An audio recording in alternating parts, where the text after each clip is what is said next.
glared in at her. She had clung to her mother, trembling in fear. He studied Amelia with burning eyes for what seemed an eternity, then slammed the door in her face and fled to the forest with his brethren. They disappeared into the glistening Highland mist like a pack of wolves. The sense of terror Amelia felt now was no different, except that it was mixed with anger. She wanted to kill that savage who had opened the door of her coach years ago. She wanted to rise up and shout at him, to slay him with her own bare hands, to prove that she was not afraid. The floor creaked, and she turned her head on the pillow. No, it could not be. She must still be dreaming.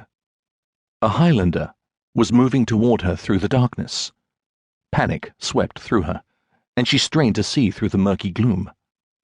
The light sound of his footsteps reached her ears, and suddenly he was above her, raising an axe over his head. "No!" she cried, reaching out to block the strike, even when she knew the heavy blade would cut straight through her fingers. She squeezed her eyes shut.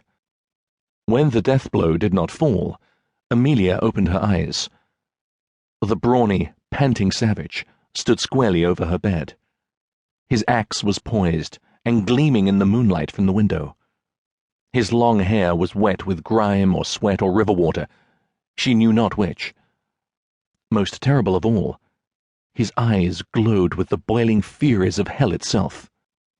"You're not Bennett," he said in a deep, growling Scottish brogue.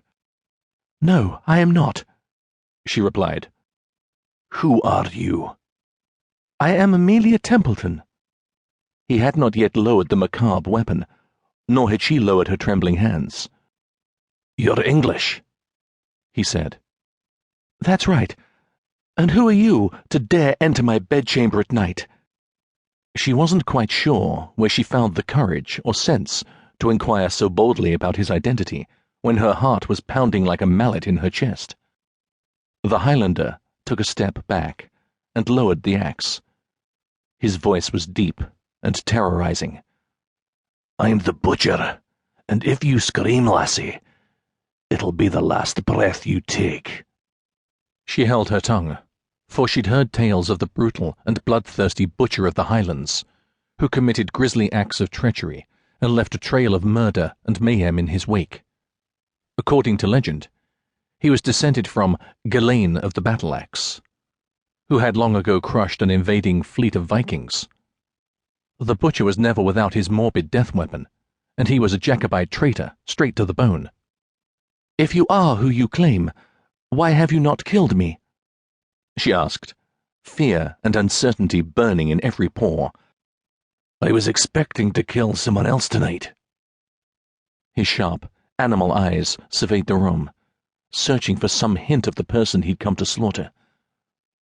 "Whose room is this?" "There is no one here but me," she informed him. But his heated gaze swung in her direction and compelled her to answer the question more thoroughly. "If you are looking for Lieutenant Colonel Richard Bennett, I am sorry to disappoint you, but he is away from the fort." "Where?"